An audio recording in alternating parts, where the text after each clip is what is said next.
Jemi në podcast, jemi në radar, ditën e sotme do të flasim për situatën në lindjen e mesme. Është një situatë që për momentin duket se është duke qëndruar pezull.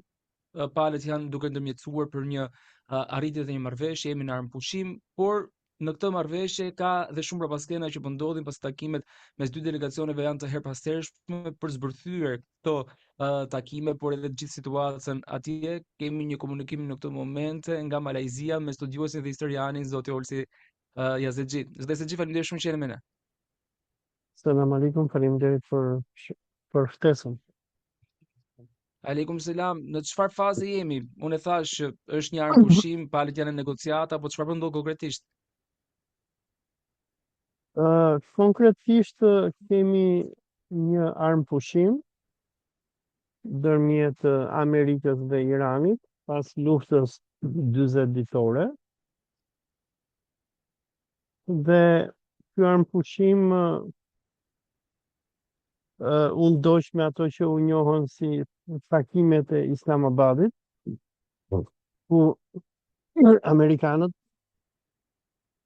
dërguan zëvendëspresidentin e tyre, J.D. Vance, që të takohej me ministrin e jashtëm të Iranit dhe me kryetarin e parlamentit, Muhammad Bagheri Ghalibaf, ku të dy palët u munduan që të arrijnë një mirëkuptim për armpushim më të gjatë me njëri tjetrin, ku pala iraniane i kërkoi amerikanëve garanci që Irani nuk do të goditet më, dy, që t'i jepet fund gjenocidit që Izraeli po bën në Liban, por edhe në Gaza. Tre, Irani të kompensohet për dëmet që janë bërë gjatë luftës nga amerikanët.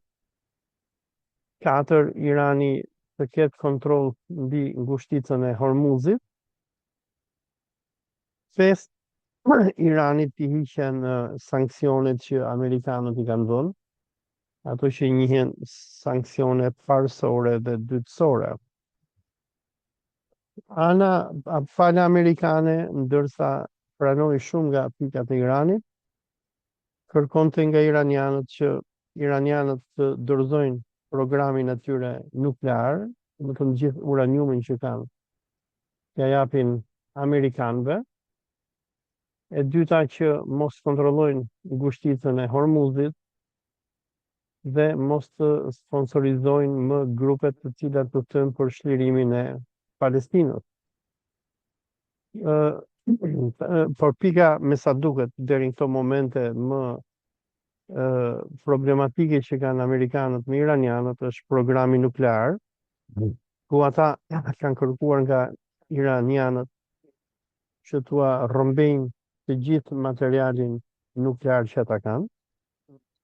Irani t'i shmobilizoi të gjitha stacionet nukleare që kanë dhe amerikanët e bëjnë këtë me urdhër të Benjamin Netanyahut, nga që Izraeli do që të jetë i sigurt që Irani në asnjë moment nuk do të prodhoj bombën nukleare.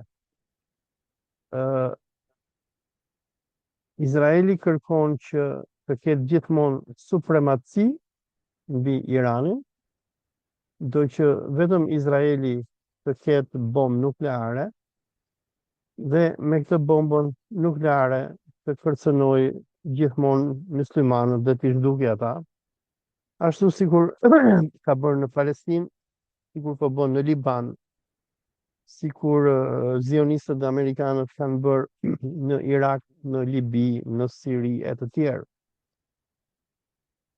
Pala iraniane, duke u mbështetur në fetvan e Imam Ali Khamenei, edhe ajo është dakord që mos të ketë program nuklear për armë. Ata janë të gatshëm që i kthehen pak a shumë marrëveshjes nukleare që nënshkruan me presidentin Obama, por Benjamin Netanyahu nuk është i kënaqur nga kjo. Një nga pikat që Irani donte që ky armpushim të zgjatet është që t'i jepet fund masakrave që Izraeli është duke bërë në këto momente në Liban kundër Hezbollahit. Por bisedimet që u bën në datën 13 prill në Islamabad u kanceluan pasi personi që drejton gjithë bisedimet nuk është Donald Trumpi, por është Benjamin Netanyahu. Për personat që ndoqën deklaratën për shtyp të zëvendës presidentit amerikan J.D. Vance, ai pranoi që ndërsa ishte në Islamabad i raportonte Benjamin Netanyahu. Pra, çfarë kuptojmë neve është që bisedimet ndërmjet Iranit dhe Amerikës për armëpushim në fakt nuk janë ndërmjet Iranit dhe Amerikës, por janë ndërmjet Iranit dhe Izraelit, po Amerika shërben si një proxy, apo sigur e themi ne në Shqip si një dhar i Amerikanëve, i Izraelitëve, ku i gjithë shteti Amerikan, presidenti Amerikan, zëvendës presidenti, ushtria amerikane, buxheti Amerikan, nuk i shërben interesave të Shteteve të Bashkuara, por i shërben interesit Izraelit. Megjithatë, që nga nisja e luftës, në datën 28 shkurt, ku Irani buri nën sanksione apo buri nën kontroll kanalin e Hormuzit, ku vendet armiqësore me Iranin dhe mike me Izraelin, sigur janë Emiratet e Bashkuara Arabe, Bahreini, Kuwaiti, Arabia Saudite, nuk janë lejuar që të shesin naftë. Mbyllja e kanalit Hormuzit ka shkaktuar një krizë të madhe globale, krizë e naftës, nga që nuk po shitet më naftë si më herët. Në anën tjetër duhet të kujtojmë këtë gjë që gjatë 40 ditëve luftë, amerikanët dhe izraelitët, por edhe amerikanët që ju kundër përgjigjen, edhe iranianët që ju kundër përgjigjen amerikanët dhe izraelitëve, kanë bombarduar shumë rafineri dhe pompa apo stacione që nxirret nafta dhe gazi, gjë e cila ka ulur ndjeshëm sasinë e naftës dhe të gazit që prodhohet në vendet e gjirit dhe që eksportohet në përbotës. Shumica e naftës së vendeve të gjirit persik shkon drejt Kinës, Japonisë, vendeve të Azisë dhe të Afrikës, dhe në këto momente në Azinë Juglindore ku edhe unë jam, shumë vende kanë shpallur emergjencën, nga që s'po kanë më naftë.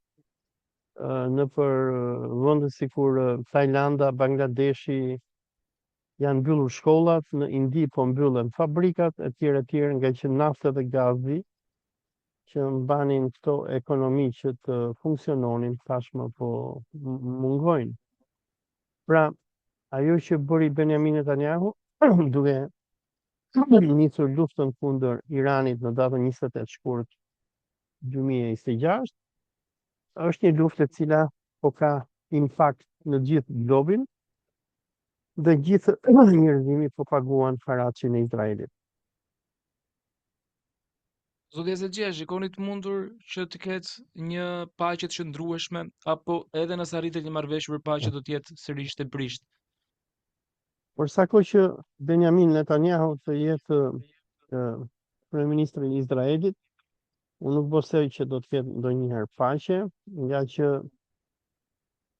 Benjamin Netanyahu është një njeri i smur, ai është psikopat. Për personat që e dinë se si ai jeton, ai shumicën e kohës e kalon duke jetuar në bunker në Tel Aviv.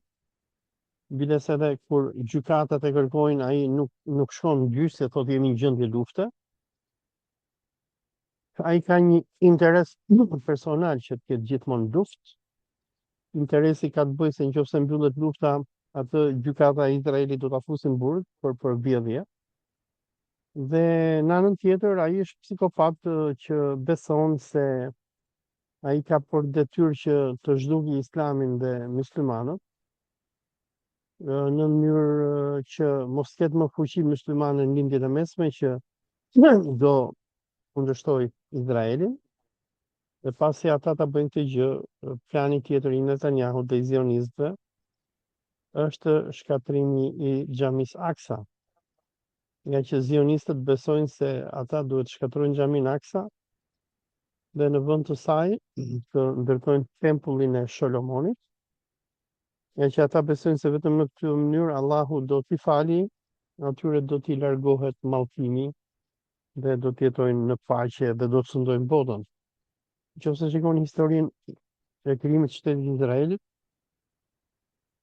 nga momenti që çifutët shkelën në tokën e shenjtë në 1917 me britanikët dhe nga momenti që çifutët shpallën krijimin e shtetit Izraelit në vitin 1948, ai vend nuk ka parë paqe në asnjë moment. Aty ka patur vetëm luftë, vrasje, luftë. Dhe për sa kohë që myslimanët nuk do të bashkohen me njëri tjetrin dhe ta mundin Izraelin, dhe për sa kohë që Amerika të jetë aty dhe ta furnizojë Izraelin me armë të shkatrimit të madh, rajoni i lindjes mesme nuk do ketë asnjëherë paqe, por do të ketë vetëm luftë, gjak, gjenocid, vrasje.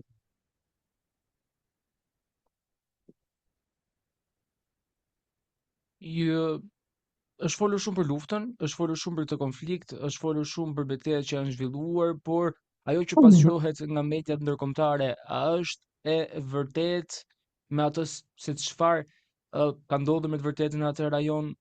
Shpeshherë zoti Trump ka thënë që neve e kemi plotësuar të gjithë qëllimin tonë ushtarak në Iran dhe Irani thuajse ka shkatruar fare në mënyrë totale të gjithë ushtrinë e saj dhe marinën e saj, por si qëndron e vërteta, sot Yazigi?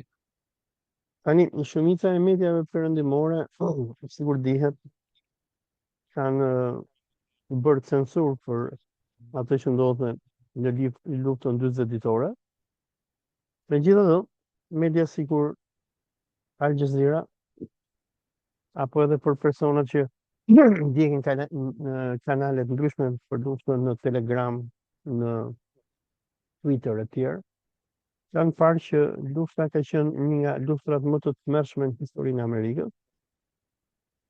Ndërsa amerikanët kanë vrarë rreth 3.000 iranian, kanë dëbuar nga shtëpitë e tyre rreth 1 milion iranian, kanë shkatruar mbi 700 shkolla, kanë bombarduar mbi 100 banesa në gjithë vendin, kanë shkatruar uzina, fabrika, ura, stacione trenash e tjerë e tjerë. Përgjigjja iraniane ka qenë shëmbullore. Por herë të parë që prej rënies së Bashkimit Sovjetik, amerikanët po përballen me një armik serioz, që është Republika Islamike e Iranit. Që prej luftës në Vietnam, amerikanët nuk ishin përballur me një armik të tillë, sikur është Irani. Në luftën e parë, luftën e dytë të Gjirit, në luftën kundër Libisë, luftën kundër Sirisë, Sudanit, Somalisë, luftën kundër Yemenit, amerikanët në përgjithësi kanë bërë gallat, se ata domethënë si një fuqi grabitqare që janë, strategjia e tyre është dhe fuqi detare që janë, amerikanët zakonisht kur duan të shkatrojnë një vend, sjellin flotën e tyre, e bombardojnë nga qielli dhe hiqin. Këtë gjë bën edhe në Jugosllavi. Por kësaj here me Iranin puna është ndryshe, nga që iranianët ishin përgatitur për këtë luftë dhe iranianët ju përgjigjen amerikanëve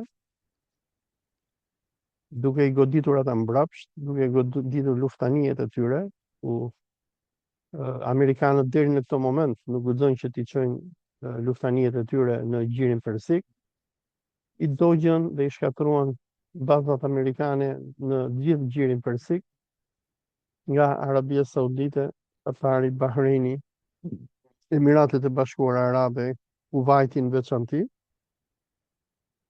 Edhe përveç kësaj, kurdo që amerikanët dhe izraelitët godisnin objektiva civil iranian, uzina, fabrika, rafineri nafte e tjerë, edhe Irani përgjigjej duke goditur investimet amerikane në gjirin persik. Janë goditur puset e gazit në Katar, puse nafte në Bahrein, në Kuwait, në Emiratet e Bashkuara Arabe, në Arabinë Saudite. Janë goditur, janë ndjekur porte, janë ndjekur metalurgjik në Dubai për prodhimin e aluminit, në kundër përgjigje ndaj goditjeve që i bën fabrikave iraniane, izraelite dhe amerikanët.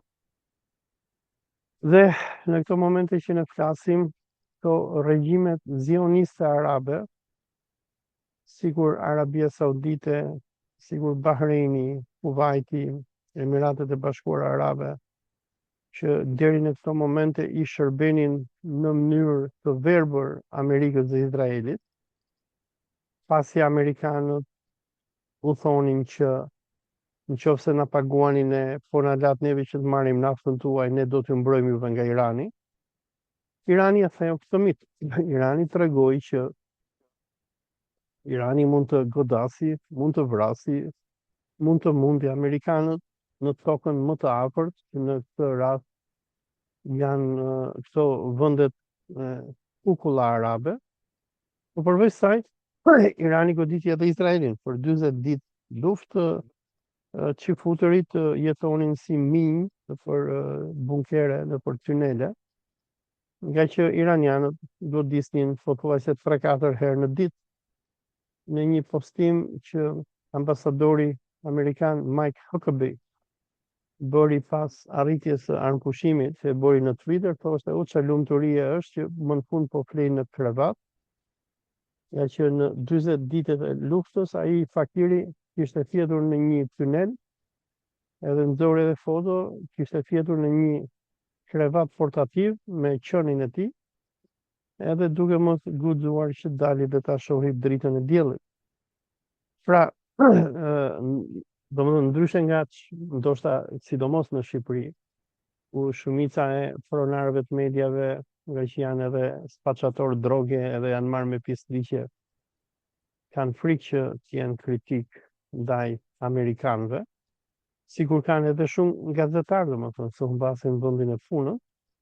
Për ata që kanë ndjekur Al Jazeera-n apo kanalet ndryshme të internetit, kanë parë që kjo luftë ka qenë një luftë ku iranianët u vranë, libanezët u vranë, por kundërpërgjigja iraniane ishte spektakolare dhe amerikanët janë dëmtuar shumë rënd. Përveç kësaj, edhe këto regjimet e gjirit persik, sikur Emiratet e Bashkuara Arabe, që ishin parajsa të mafjes ndërkombëtare dhe të izraelitëve, tani më janë ndjekur. Pra lufta nuk ishte e kollajt por aleancën zioniste. Zoti Ezeqi, kush e kontrollon sot kushticën e Hormuzit? Është një kushticë që ka krijuar shumë debat ditët e fundit, pasi edhe SBA-ja thuhet që e ka bllokuar nga njëri krah dhe nga ana tjetër janë iranianët, si qëndron e vërteta? Kushticën e Hormuzit e kontrollojnë iranianët. Iranianët për vendet armike të tyre nuk po lejojnë që të shesin më naftë, sidomos Emiratet e Bashkuara Arabe. Ato që vendet duan të nxjerrin naftën nga gjiri, Irani ka vënë haraç, çdo cisterne nafte duhet paguajnë $2 milion. Dhe amerikanët që u munduan gjatë 40 ditëve luftë, por edhe pas luftës domethënë, që u munduan me kuçe dhe me mat që t'i bindin iranianët që ta hapin kanalin e Hormuzit, iranianët nuk e kanë hapur. Por personat që i kanë ndjekur postimet në Twitter të Donald Trumpit, Donald Trumpi u çmend. Ai është edhe psikopat vetë, është njëri i smur, është idiot. Por postimet e tija tregojnë krizën mendore që Netanyahu ka kaluar gjatë ditëve të luftës, ku një ditë thoshte kanali i Hormuzit është i hapur, ditën tjetër e kanë mbyllur iranianët, hapeni thoshte. Një ditë thoshte kam gjetur unë njerëz në Iran po bëj bisedime dhe kanalin do ta kem 50% kontroll unë me Ayatollahin. Ditën tjetër kërcënonte Iranin, thoshte hapni kanalin ose do t'ju djeg, do t'ju shkri. Iranianët thoshin bujrum hajde. Derisa kërcënimi i fundit erdhi në ditën e 39 të luftimeve, kur Trumpi tha ose hapni kanalin e Hormuzit, ose unë do ta zhduk qytetrimin iranian, domethënë do përdor bombën nukleare. Iranianët sërish nuk u trembën. Dhe deri në këto momente janë iranianët që e kontrollojnë kanalin e Hormuzit. Iranianët i kanë thënë amerikanëve që ne nuk e hapim kanalin e Hormuzit, për sa kohë që ju dhe aleatët tuaj nuk na paguani dëm shpërblime lufte, dhe nuk jepni fund luftës në Liban. Dhe amerikanët, nga që nuk kanë çfarë të bëjnë iranianëve, nuk hyn dot në gjirin persik, se po të hyn luftaniet aty, iranianët do t'i zhysin. Flota amerikane është stacionuar në detin arab, domethënë në rreth 100 kilometra larg Omanit edhe Pakistanit, ku qëndrojnë aty si husar dhe kërcënojnë çfarëdo lloj cisterne e cila blen naftë iraniane. Pra, ndërsa amerikanët nuk e kontrollojnë dot Hormuzin, ata kanë dalë si Jack Sparrow, si pirat në detin arab, edhe kërcënojnë çfarëdo lloj cisterne që shkon në Iran ose që merr naftë iraniane. Dhe një pyetje të fundit, një lajm së fundmi thoshte që 23 milion iranian janë regjistruar në mënyrë vullnetare për tu afishuar, për tu integruar, për të rekrutuar në ushtri. Ndërsa nga ana tjetër, po ashtu ka një mister për fatin e Khameneit, djalit të Ayatollah Khameneit. Disa thonë që ka ndruar jetë, disa thonë që është përfituar, disa tjerë thonë që është në gjendje shumë të rëndë. Çfarë dihet? Dgjoj, lufta është një hadith i profetit Muhammed. Profeti thotë lufta është mashtrim. Dhe duhet ditur që në raste lufte shumë lajme që përhapen janë jo të vërteta. Dhe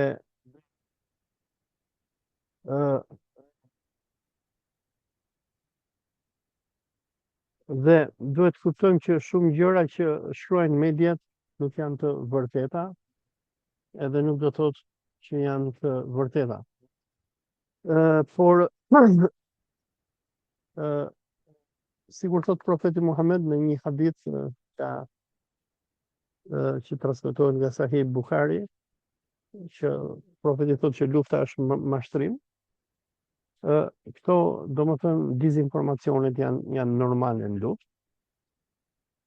Por lufta 40 ditore tregoi ndryshe nga që bënin propaganda amerikanët, zionistët, izraelit, mujahidinët iranian, politikanët Quisling që kemi në Shqipëri, sigur populli në Iran i urrente Ayatollahët, sigur populli me zi priste amerikanët që të vinin t'i lironin, sikur gratë në Iran i urrenin hoxhallarët dhe ishin gatshëm që të vinin amerikanët dhe direkt të hishnin rrobat edhe të bënin kështu prostituta për Trumpin.